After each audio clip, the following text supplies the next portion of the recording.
Shri Nishad 3 point. സ്വാമി അയ്യപ്പന് വേണ്ടി ആദ്യം ജയിലിൽ പോയ വ്യക്തി ഞാനാണ്. ശബരിമല പ്രക്ഷോഭകാലത്ത് എൻ്റെ മുത്തശ്ശിയാണ് ആദ്യം അറസ്റ്റ് ചെയ്ത്, രണ്ടാമത് അമ്മയും, മൂന്നാമത് പ്രയാസാറിനെയും എൻ്റെയും. അവർക്ക് പ്രായമുള്ളതുകൊണ്ട് വിട്ടു. ശബരിമല അയ്യപ്പന് വേണ്ടി 2-3 തവണ എന്നെ ഗവൺമെൻറ് അറസ്റ്റ് ചെയ്തിട്ടുണ്ട്. അവിടെ പോയി പട്ടിണി കിടന്നിട്ടുണ്ട്. ഒരു അയ്യപ്പ വിശ്വാസി എന്ന നിലയിൽ, ഒരു ഹിന്ദു ആക്ടിവിസ്റ്റ് എന്ന നിലയിൽ എനിക്ക് യാതൊരു വികാരം വ്രണപ്പെട്ടില്ല എന്ന് മാത്രമല്ല, വളരെ ശക്തമായൊരു വിമർശനവും ഹൈക്കോടതി തന്നെ ഉപയോഗിച്ച, ഹൈക്കോടതി ഹേസ്റ്റ് ആൻഡ് പ്ലണ്ടർ എന്നാണ് ശബരിമലയിൽ നടന്ന കാര്യത്തെക്കുറിച്ച് ഉപയോഗിച്ചത്. അതായത് ശബരിമലയിൽ നടന്നത് കൊള്ളയടിക്കപ്പെട്ടതും അല്ലെങ്കിൽ കവർച്ച ചെയ്യപ്പെട്ടതുമെന്ന് ബഹുമാനപ്പെട്ട ഹൈക്കോടതിയുടെ വിധിന്യായത്തിൽ എഴുതി വച്ചിരിക്കുന്ന കാര്യങ്ങളാണ്. അത് തന്നെ ഒരു പാട്ടിൽ ഉപയോഗിച്ച് കഴിഞ്ഞാൽ എങ്ങനെയാണ് മതവികാരം വ്രണപ്പെടുന്നത്? പക്ഷേ ഒരു കാര്യത്തിൽ എനിക്ക് സന്തോഷമുണ്ട്. കുഞ്ഞിക്കണ്ണൻ സാറിൻ്റെ നിലപാട് കേൾക്കാൻ ഞാൻ വെയിറ്റ് ചെയ്തിരിക്കുകയാണ്.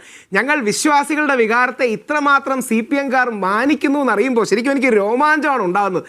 ഈ സജീവൻ സാറിനൊന്നും മനസ്സിലാവണില്ല. സജീവൻ സാർ എന്താ ഇങ്ങനെ സംസാരിക്കുന്നത്?